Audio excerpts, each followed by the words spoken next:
from ilalim ng tulay, nangangalakal, ng construction worker. Dati nanonood lang ako, nakikita ko na yung masasakyan na dumadaan sa taas ng tulay ko. Pero ang hindi ko talaga in-expect at hindi ko na naman pinangarap na bigla na lang dumating, itong mahawakan ko talaga na mapag-drive ako ng mga mamahaling sasakyan tulad ng mga ginagamit ng mga mayayaman. Kaya di ba?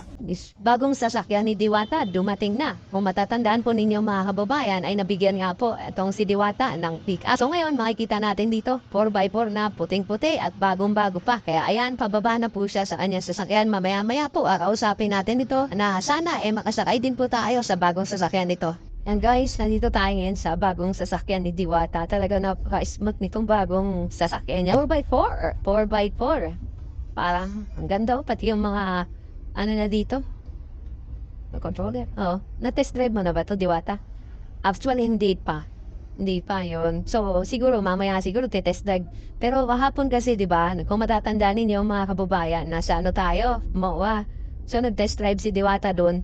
Mas maganda pa dito yung ibang mga na-test drive niya. Ano ba yun? Luxury kaya? Feeling rich ako kahapon dahil lahat ng mga mamahaling sasakyan at mga very expensive car and luxury car na test drive natin sa mga product po ni GWM. Kaya go with more talaga.